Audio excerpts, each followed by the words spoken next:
Hello mga mare. Dito tayo sa ating shop. Magawa ako ng pattern.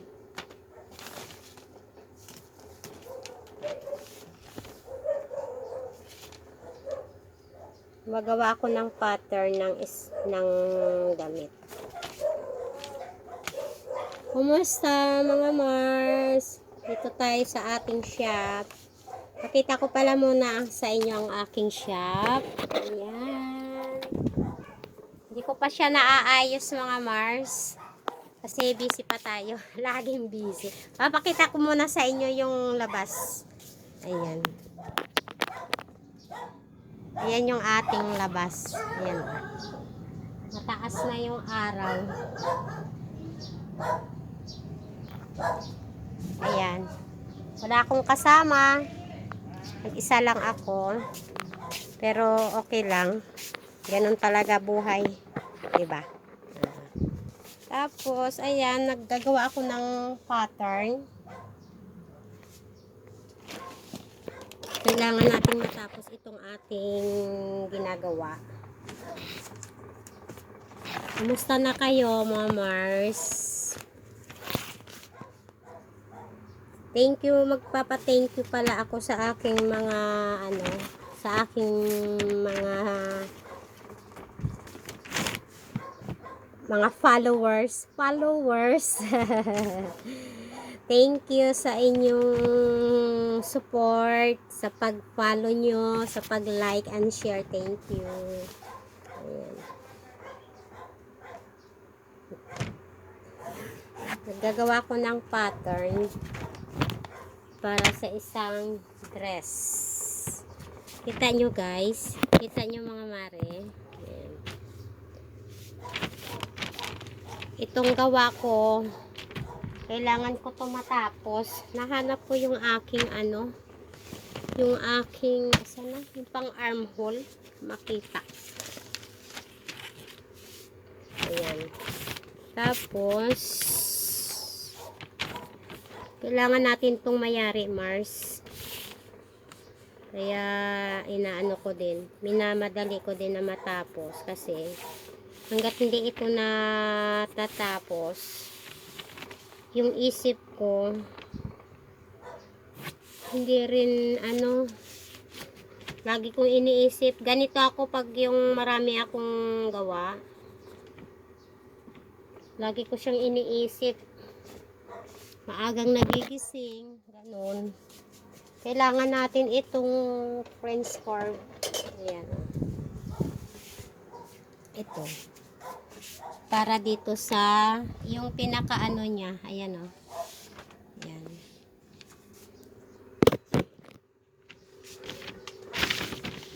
Kailangan nating i-career itong ating trabaho.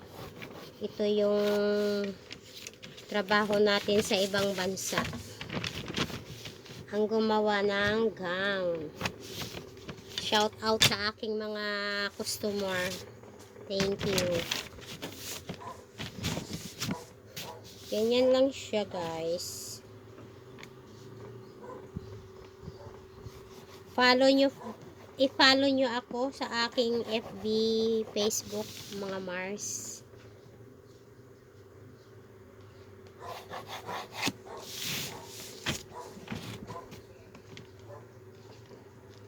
Share and like kung pwede.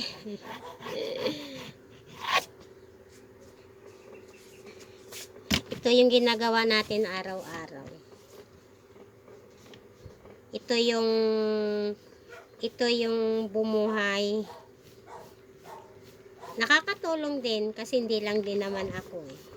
Siyempre kasama ko din dati ang asawa ko. Masipag, sa sipag niya, tsaka tiyaga, naibigay niya yung aking mga pangarap sa buhay. Ganun. Ito, wala pa yung manggas. Ayan. Marami tayong trabaho guys. Alam nyo ba? gusto akong pabalikin sa ano, sa Saudi. Tinatawagan ako ng aking mga kasama doon. Bumalik na daw ako.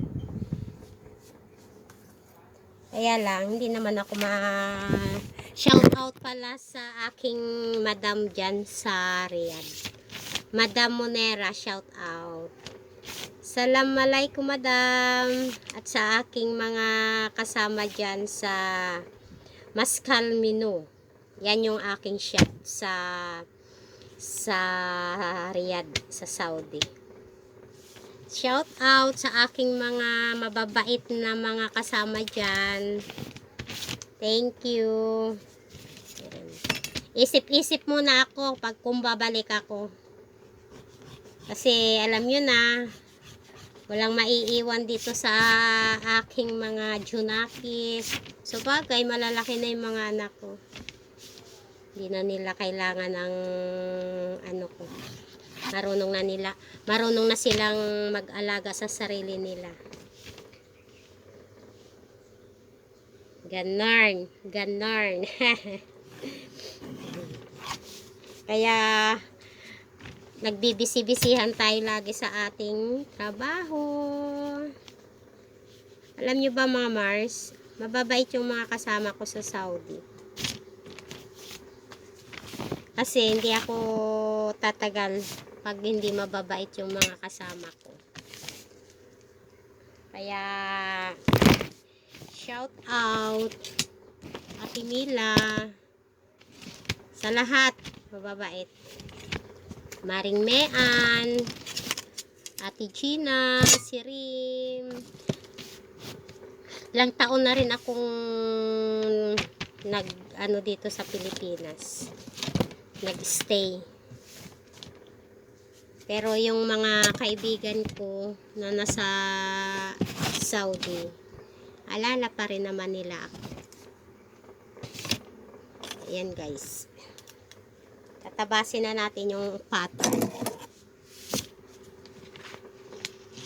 Pag gumagawa pala ako pag nagtatabas pala ako ng tela, gumagawa talaga ako ng pattern. Mas sanay akong gumagawa ng pattern. Kasi pag may pattern ka, hindi ka magkakamali ng pagkakat. Ganon yung nakasanayan ko dun sa Riyadh. At saka nung nag-Brunei ako, may nakausap akong bading. Hi, shout out sa iyo. Ano siya, fashion designer. Ang sabi niya, pag ang isang mananahi, pag hindi gumawa ng pattern, lagi siyang magkakamali ng pagkakat.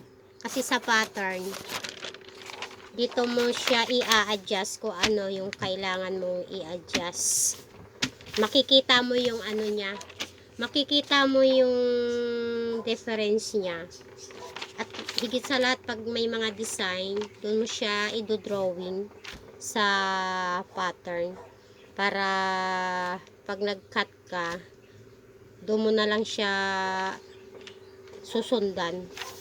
At least, mas mabilis ang trabaho pag ganun. So, kailangan ko talaga siya mag-pattern. Yung iba dyan, minsan sabi nila, hindi na nila kailangan mag-pattern. Sa inyo yun. Pag ako kasi, talagang nagpa-pattern. Hindi lang ako nagpa-pattern pag yung mga walang design, mga palda, tapos yung mga blouse lang, ganun. Pero pag gown, need ko talaga mag-pattern, mga Mars. Ganun lang mga Mars. Kasi sa tagal kong nagkakat, nananahi doon sa Riyadh, galing pala, una kasi galing ako ng ng Brunei. Pero nag-garments lang ako doon. So, dito, ay, nang bumalik ako ng, Riyadh na ako bumalik. Doon na ako natutong mag-cut, manahe. Pero hindi rin madali yung unang dating ko doon, mga Mars, sa Saudi. Ang dami ring pagsubok. Yung bang pagdating mo doon, yung hindi mo alam kung ano yung mga sinasabi nila. Yung hindi mo maintindihan, kaya hindi mo magawa yung gagawin, yung gusto nilang ipagawa sa iyo kasi hindi mo sila maintindihan, 'di ba? So, tama na muna ito guys, at to be continued na lang tong ating video. At mahaba-haba na, baka hindi na siya pwede sa